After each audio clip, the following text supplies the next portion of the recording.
What was that? What's wrong? We just entered the hollow and you're already spacing out. Didn't sleep well last night? For a moment, I felt like I was underwater. Like in a dream or something. Never mind. I think I'm probably just tired.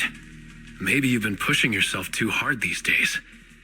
After working all day, you've really got to get some proper sleep at night. Are you all sleeping at night? Yeah? When else would we sleep? During the day, of course. Just like Wise, I nap when I can. So you do sleep.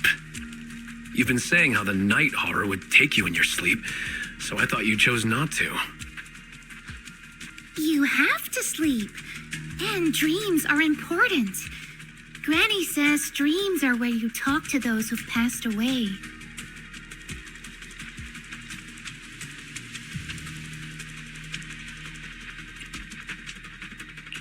I wasn't actually sleeping. I was just spacing out. These past few days have been exhausting. Good thing Miss Zhao's here helping us out. Let's finish up quickly and head to Fantasy Resort for a proper break.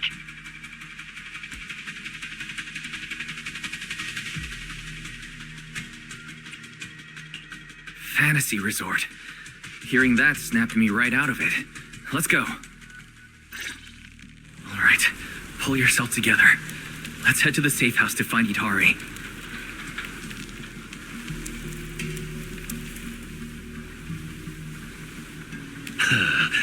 That's it? Done already? I haven't had enough yet.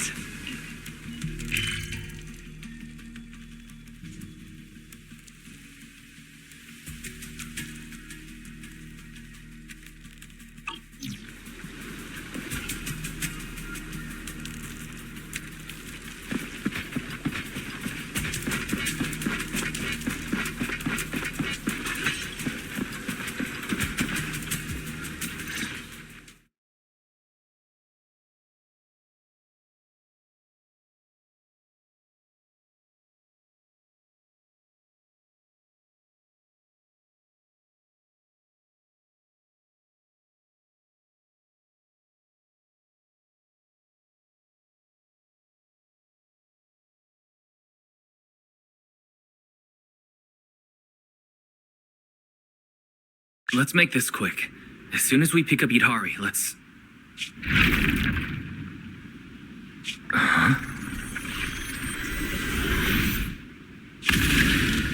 Where are we? Hurry! What are you doing here? You'll catch a cold. Come on, let's go home. You're not going to find them here. Hari? Is she talking to me? Could this be... This is... Itari's memory. It's been 8 years, Hari. 8 years. You can't keep going into the hollow because you saw your parents. What if something happens and we can't get to you in time? We understand your pain. Your parents were our friends too. But life goes on. You have to move forward. If you keep this up, Hari, we may have to end our support. Hey, what the heck is going on? You're freaking me out. I've never seen you like this before. Yeah, you wouldn't respond to us at all and just started moving on your own. What do you mean, people from the past are overlapping and you can't tell them apart? Look, if you've got some weird disease or something, maybe you shouldn't be a proxy anymore. Hari, why don't you go get some rest? Since we just bumped into these other proxies, they should be able to take over from here. And hey, just saying this as a friend, stop chasing ghosts from the past, yeah? You've got a whole life ahead of you. Think about the future. How are you supposed to move forward with your friends like this? You don't need the future, Yadari. You're special. That voice. Your power was born for the past, to seek, to preserve, and to warn those who would dare to forget it. Yadari, you need only live in the past. The stories that once shook the world, they're more than enough to carry you through a lifetime. Don't you love stories? Don't you want to be part of one?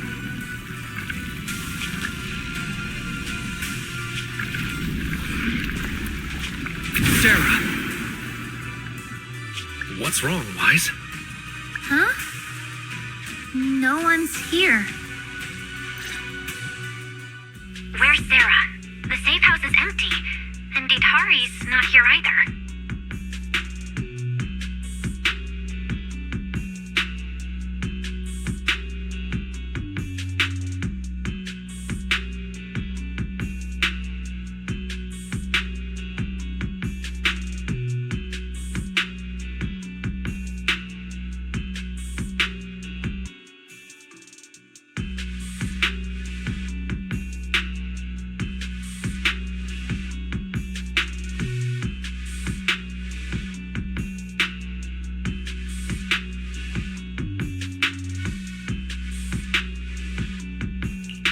The moment I opened the door, all these images flooded into my head.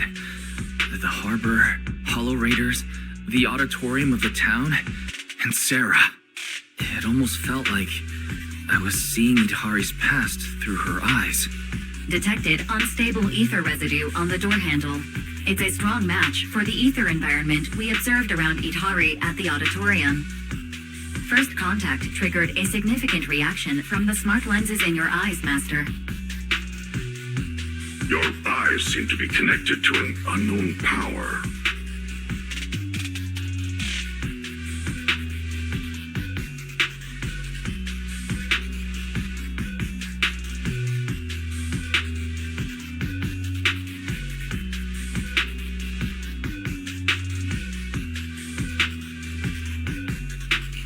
An unknown power in my eyes, huh? When did it all start? At the auditorium? When I brought Vivian back? Or even earlier? Wise, you're not about to, manifest one of those drowned ideals, are you? Huh? No way. I think I just slept poorly last night. A drowned ideal of Wise? Would I see a version of him with shoulders as broad as Monato's? All right. Enough daydreaming. Let's go find Idhari already. Look, there's some notes on the table. They must be from Idhari. What's it say on there? Strawberry parfait memo. Once I'm back at the inn, copy this into the storybook. This is a tale awakened by the light. It happened in an auditorium buried deep in the mist. One night, a boy with eyes like stars came quietly to visit.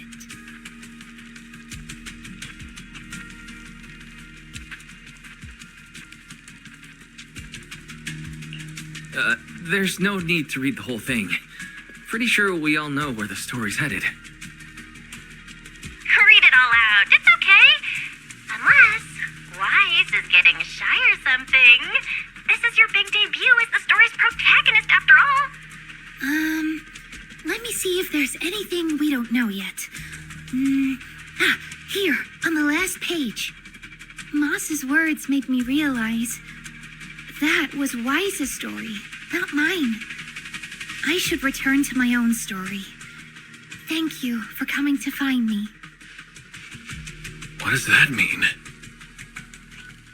I'm not entirely sure what that means, but one name's standing out, loud and clear.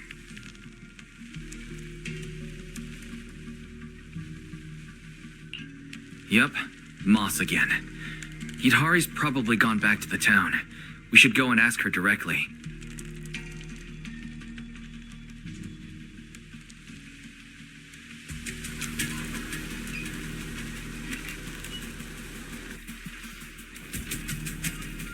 Why would Idhari return to the town?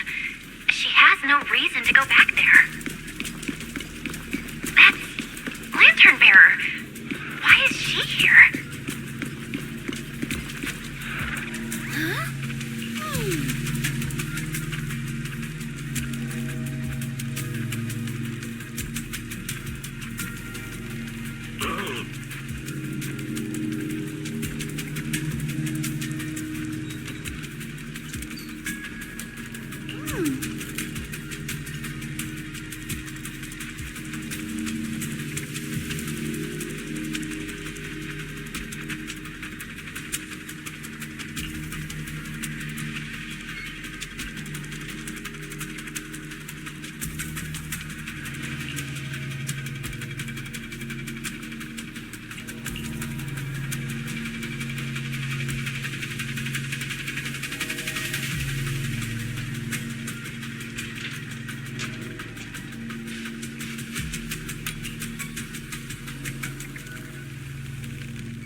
pal. What's he doing in front of the auditorium?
Your back.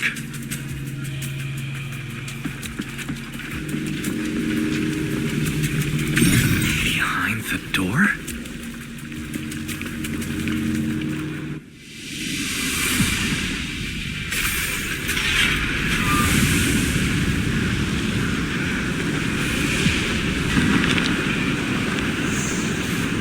Hurry!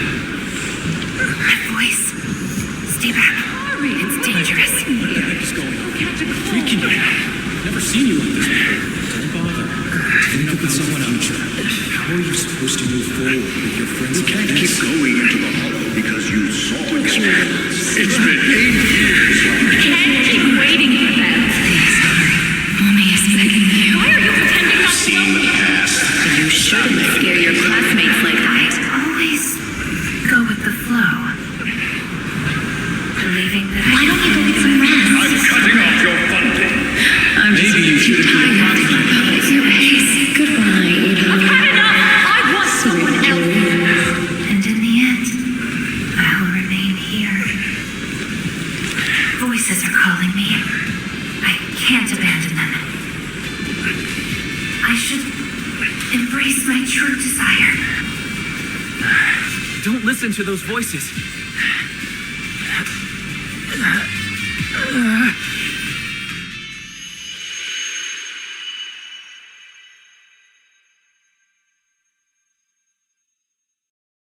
Itari. No, I can't. The story's over.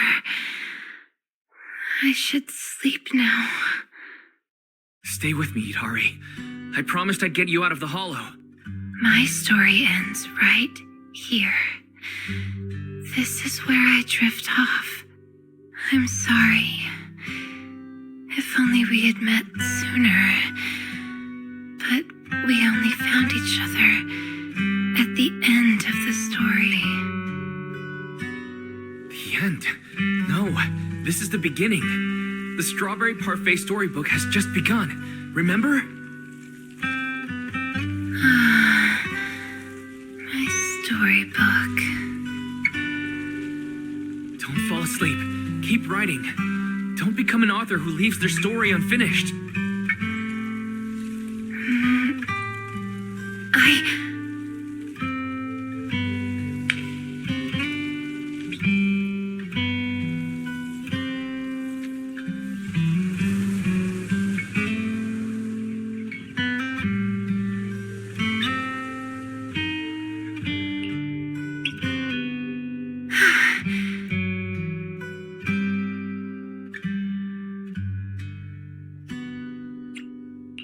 How do you feel? Your head any clearer now? I think I had a nightmare about someone pressuring me to finish the next chapter.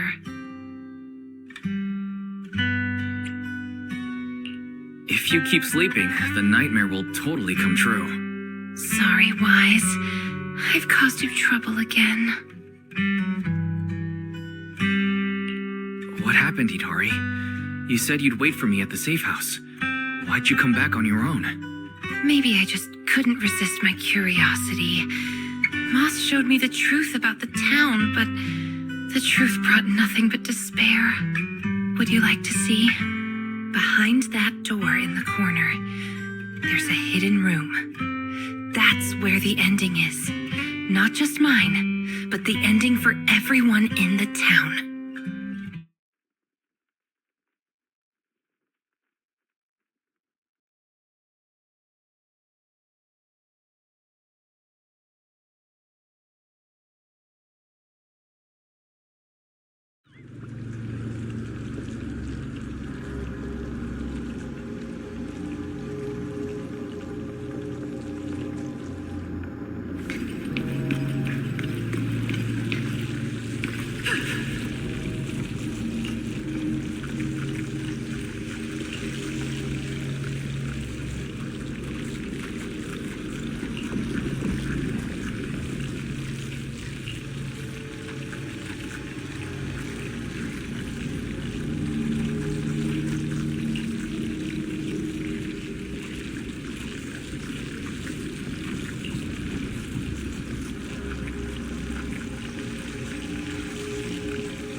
Those cocoons.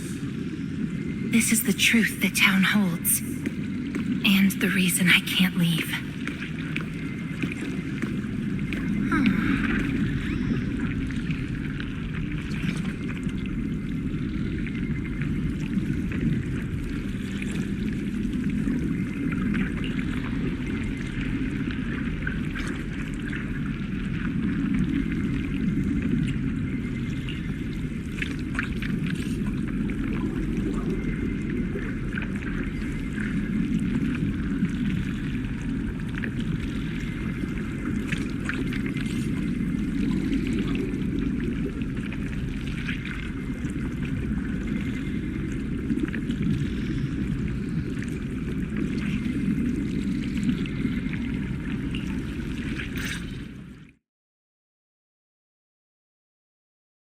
Overgrown weeds and desolate gravel were all it had to offer to its visitors.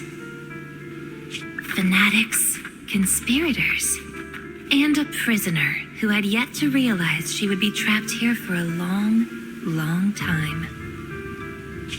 The fanatics manipulated the prisoner. Then they relied on her. Here on this barren land, they tried to peer into the Hollow's memories. The remnants of etheric structures were gradually tracked down and pieced back together, until the town took shape. One day, the fanatics found what they were looking for, and they just left, leaving behind the illusory walls and the prisoner, drifting between sleep and waking. Had no one shown up, the town might have lingered forever, until the prisoner lost herself completely. No one knows how much time had passed, but one day, lost wanderers in the hollow came knocking. They were already breaking down, nearly consumed by corruption, on the verge of turning into ethereals. The town took them in, wrapped them in cocoons, and sheltered them just before the moment of turning. Maybe it was the miasma. Maybe it was the town's will. Or maybe it was both. But eventually, they emerged, no longer lost. They became the town's people, the cocoon's chosen agents. They call themselves drowned ideals. Moss once tested it. If a cocoon is broken, the person inside turns into an ethereal immediately. Perhaps there's a voice inside me that's been holding me back all along. If I leave the hollow, the town and its cocoons will disappear. And the people, once exposed again to the miasma, they'll turn into ethereals in an instant. No wonder Moss said you belong to the town. Was he the first lost wanderer that arrived here? No, he's the most obsessed with the town, but he wasn't the first. There were other unwelcome visitors long before them, non-human visitors. Lantern bearer and wandering hunter. To the townsfolk, they were monsters to be both respected and feared, and the town could not turn them away. Welcome to the cradle. It's you. Oh, you can actually see me here. That's wonderful. I thought I'd only be visible to you in a place like that safe house. Not many people come and go here. After a while, it becomes easy to recognize you. Moss, don't tell me these cocoons are... Yes, that's the true bodies of the townsfolk you've been looking for. But I'd rather call them who we used to be. The first time I appeared in the hollow, I came face to face with myself. A Moss who was half mad from the corruption. I knew he didn't have much time left. Either he'd die, or he'd turn into an ethereal. So I scrambled for supplies and shelter, trying to win another me a fighting chance. I mean, I was an investigator, but it didn't matter what I was. The outcome depended on him, and he was a coward. In the end, we made it to the town. Just as he was about to turn into an ethereal, the surrounding miasma moved first, wrapping him up and forming a cocoon. I understood then, the town had stopped him from becoming an ethereal, and the town had chosen me. I owe you my thanks, Idari. The town's choice was your choice. The cocoons and the town are bound together. If you leave the hollow, they'll vanish, and the people sleeping inside will likely turn into ethereals instantly. So that's why I can't leave the hollow. But the last few times I tried, I didn't even know about the cocoons. I think it was because she marked you and stopped you. She? Who's she? Have you heard the town whisper? Back at the auditorium, half asleep, I heard a voice that sounded just like mine, telling me over and over to embrace my true desire.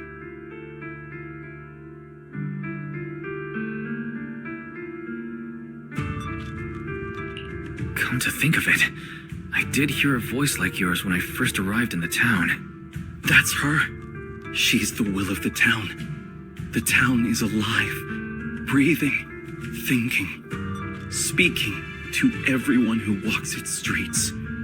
Hidari, the town told me itself. She's your drowned ideal.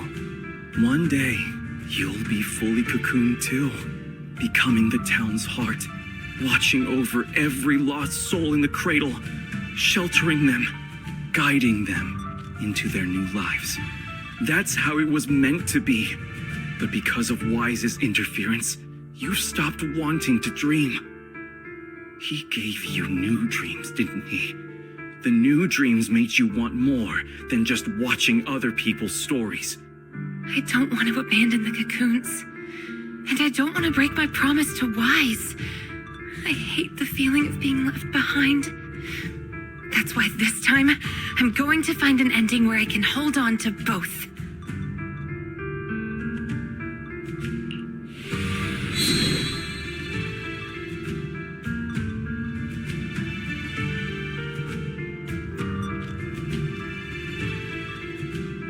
A weak reaction.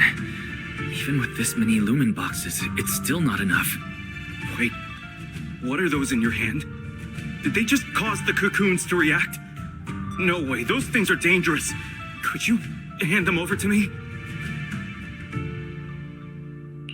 Sorry, but these are extremely important. I thought I could guide you gently, and eventually you'd become part of the town. But you're not just stubborn.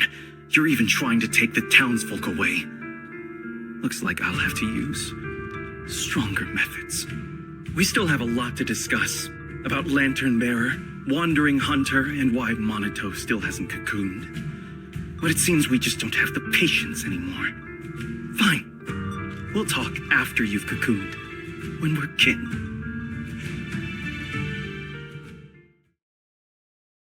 Let's get out of here and tell everyone about the cocoons.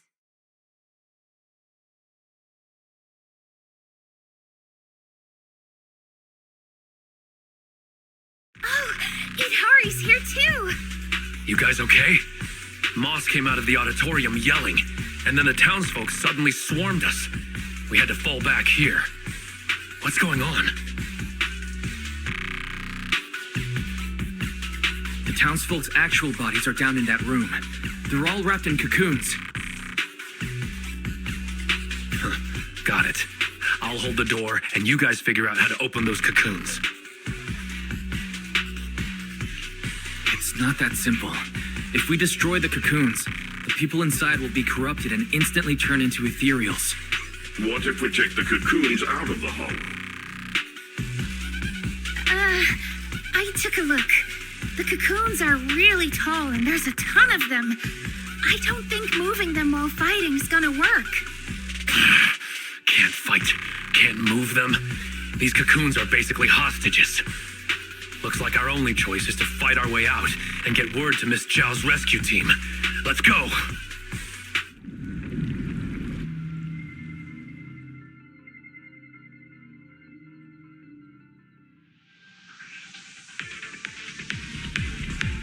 Let's get out of here and bring back the news about the cocoons.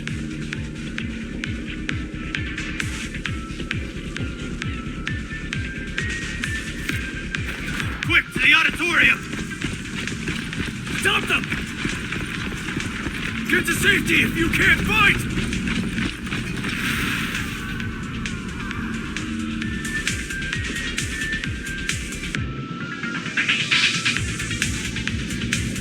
Many of the townsfolk have gathered already. Let's go! The longer we wait, the more of them there will be!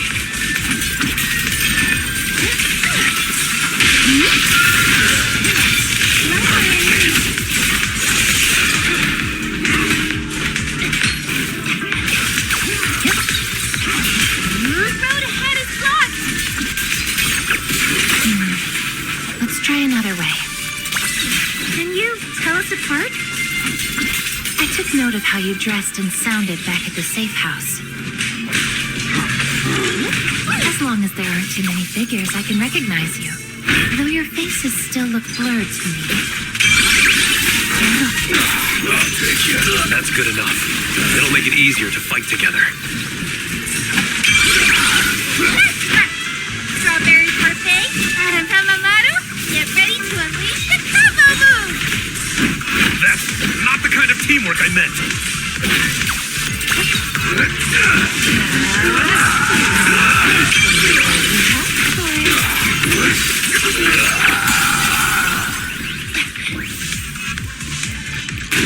Watch out! Monito! These things seem just like the miasma monsters. They can't be killed. Exactly. Even if they disappear, they'll come back after a while. That means we really can't waste time fighting. Let's push straight for the exit. I'll lead the way. These townsfolk suddenly attacked us. It must have been an order from Moss. It must have something to do with the cocoons. He was pretty calm before we discovered them. The town's exit is just a... It's Monato's drowned ideal.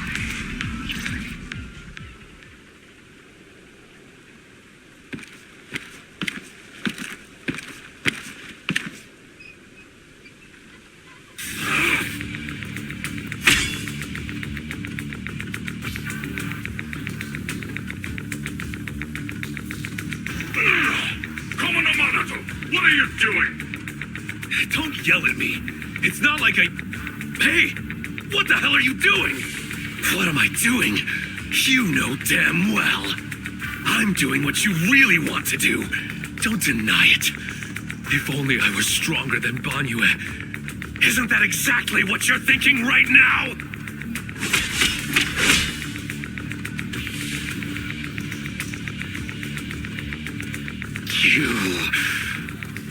I'm the dream you can't reach, and I'll prove Komodo Monoto can. Stay out of this. Just watch. That's the difference between us. I can swing my sword for me, for Komodo Monoto, and you can't. Come on, Banyue. No one's here to interfere. Stop blocking. Fight me for real. I refuse. I vow to fight only to save lives. I shall never swing blindly again. Then I'll hit you until you fight back. You'll see who should be running with their tail between their legs. That's enough.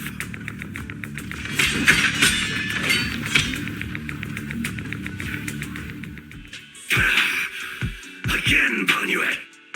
Hey, if you're gonna fight, fight me. Leave the others out of it. Fight you? I want a real rival who can stand on their own, not someone who's injured like you are now.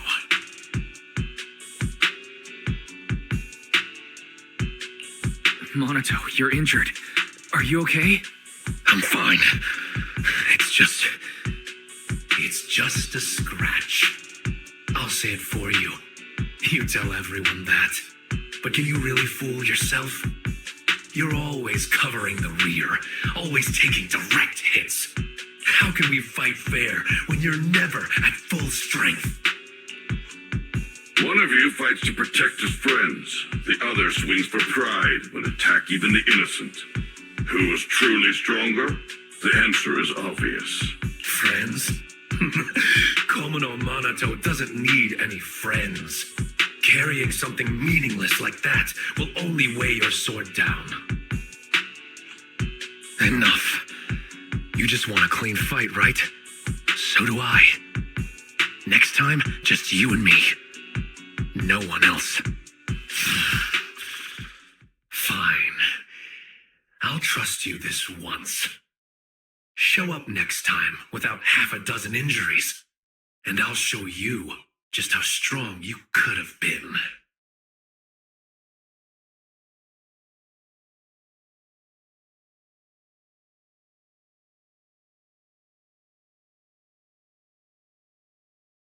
Forget about him. We're out of the town now. But what's next? Yidhari, what do you want to do? All right. Pass this message for me, Wise, please. Hidari, what do you think we should do now? I want to go to the safe house.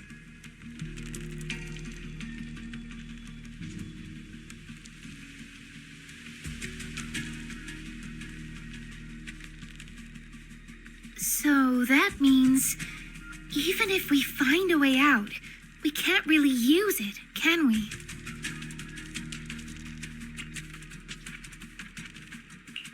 If Moss is right, the town trapped Yidhari to protect the cocoons. If we can solve the cocoon problem, everything else should fall into place. I'd trust half of Moss's words, at most. I tend to muddle through things without thinking too hard, but once I start something, I can't just quit halfway. To keep the cocoon safe, I can't leave the hollow yet. Sorry if this weird ability of mine's been a burden. Oh, don't say that. Because of your ability, many of the lost ones finally have a chance of making it out alive. So what if it's a little peculiar? That said, protecting others means protecting yourself, too. Don't just put your life on the line every time. Yeah, agreed. You hear that, Monato? Huh? Oh, it's really just a scratch, I swear. I'm curious. Itari, if you can't tell who's who in the hollow, how do you even fight? By sensing hostility. I don't ignore anyone who tries to attack me, illusions or not. Better to hit them all, just in case. Sometimes I do end up swinging my hammer at thin air, but most of the time I'm on target. And now that Wise is here, he can steer me toward the real enemies.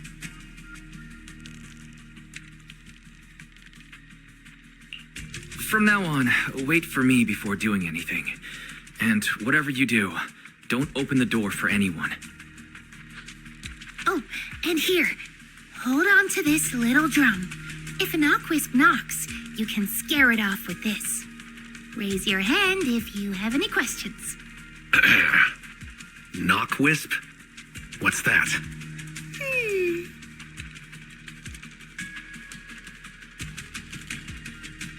Knockwisps, a clever variant of doppelgangers. They come by the safe house at night, knocking and calling your name to open the door in a human voice. If you hear them calling, don't answer. Hit the drum instead.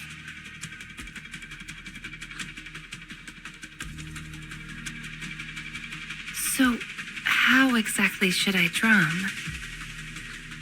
Match their knocks. They knock, you drum. 3 rounds of that, and they will run off. All right, Knockwisp Q&A session over.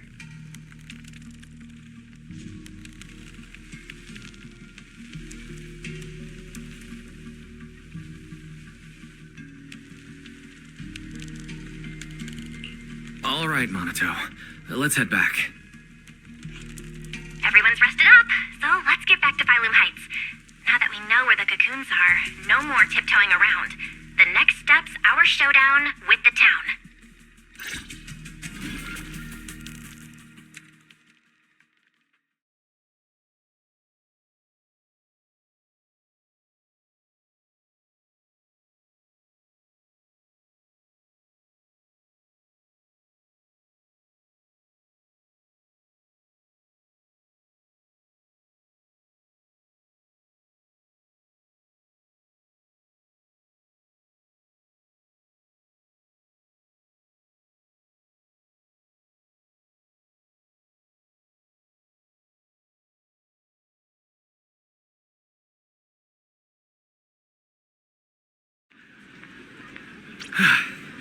We're finally back. We need to discuss the cocoon situation as soon as possible. All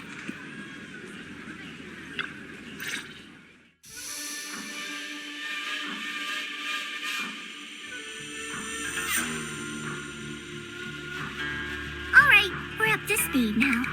The rescue team's already assembled. We can head out tomorrow. You're attacking just in time. It'll save us a lot of wasted effort. Now, about the plan.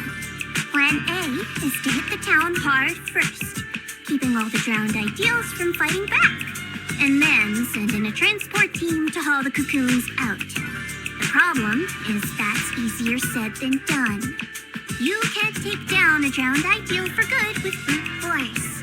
If you knock them down, they'll just respawn in no time. If we can't push into the cocoon room real fast, it'll turn into a war of attrition. And that's not in our favor.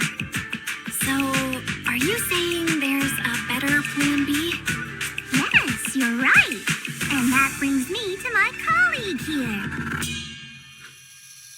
Hey everyone! call me Dylan. And now, I'm here to give you the grand reveal of Plan B. She's really cheerful.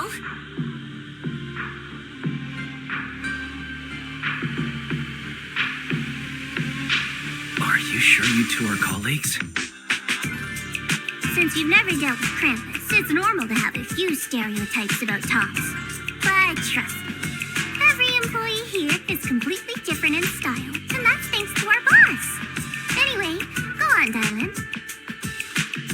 Alright, the key to Plan B is the cocoons. If we can dissolve them on the spot, we cut about 70% of the suppression and hauling time. What does dissolve on the spot mean? Check this out.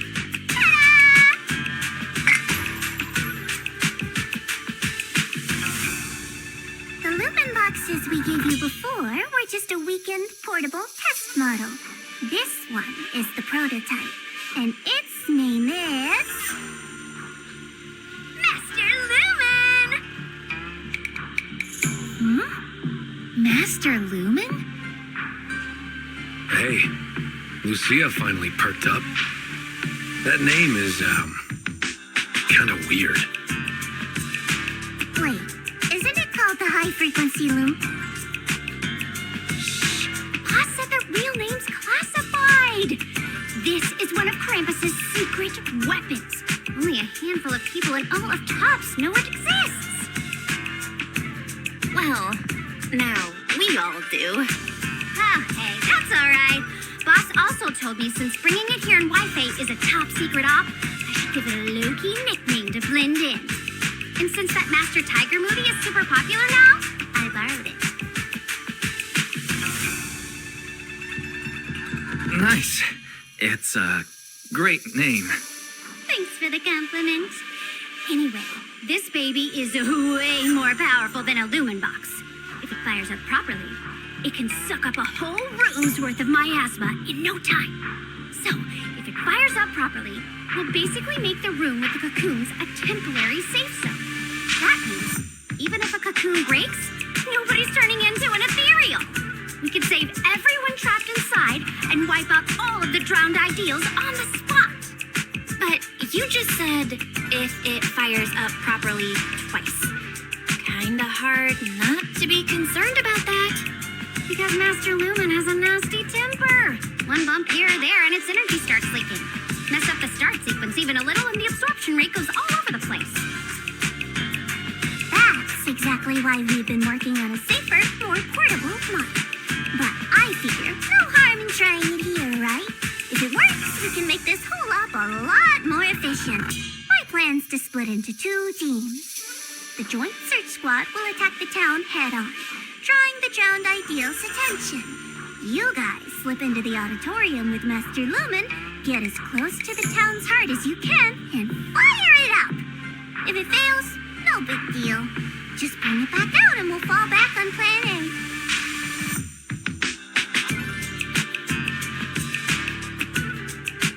Sounds like it's worth a shot. If it works, we're set for good. Good. It's settled then. You guys go place the device, and we'll be on standby to support. We move at dawn.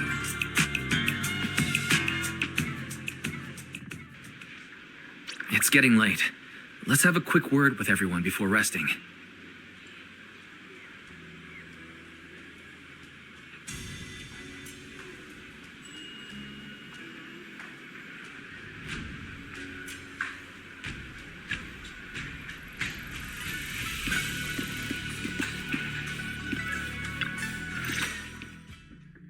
Get some good rest tonight, okay, Wise? Don't stay up. Tomorrow's gonna be busy. You sure your injury's not an issue? I'm fine. It's just a couple of scratches. I'll be all good after a good night's sleep. Don't let that drowned ideal talk you into worrying. There's something I've been dying to ask. Why's your drowned ideal like that? I think I was 8 back then. After the fall of the old capital, I was wandering on my own and ran into some folks in white coats. They said they were from a gang called the White Heart. I thought it was pretty cool, so I tagged along. They dragged me into the hollows, telling me to crawl through old luxury store ruins to grab loot. I thought if I could squeeze through those cracks without crying, I'd eventually earn my spot in the gang. Then one day, the hollow's ether levels went berserk. It was too dangerous for anyone to get in.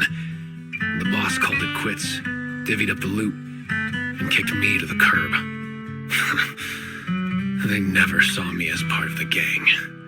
When they needed me, they called me an 8-year-old bro. When they finished using me, they dug up every excuse to call me dead weight. I fought back, tried to fight for my share. But those guys, grown men beating the crap out of a kid, they didn't hold back.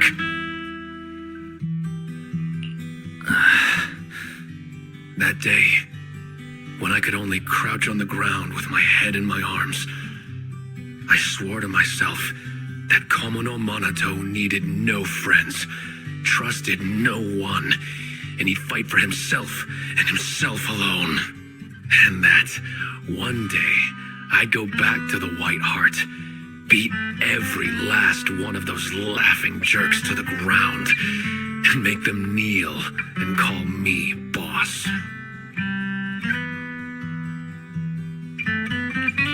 So that version of you, that's what you wanted to be back then. The second I saw him, I knew what it was all about. Actually, I had chased that goal for years. If it weren't for the kids, maybe I really would have become just like him.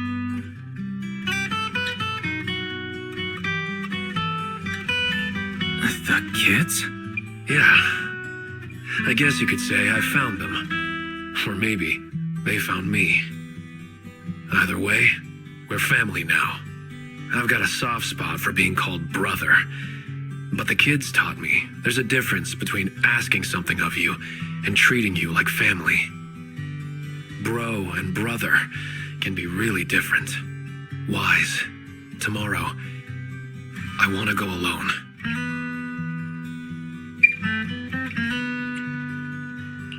So you're planning to face him alone and end things once and for all? Yeah.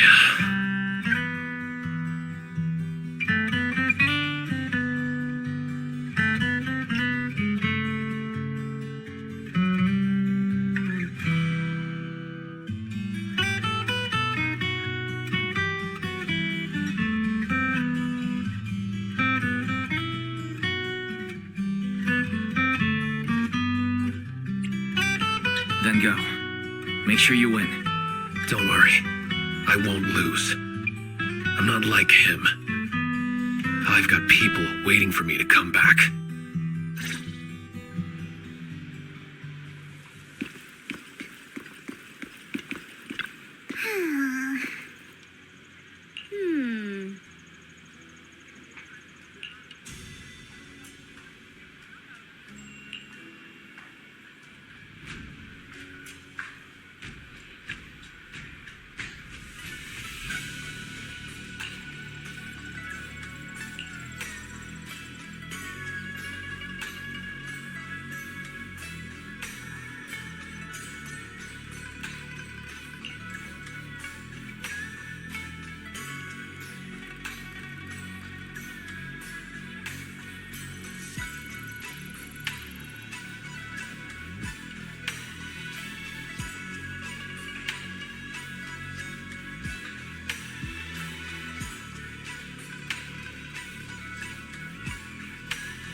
Huh?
Time to head back and get some sleep.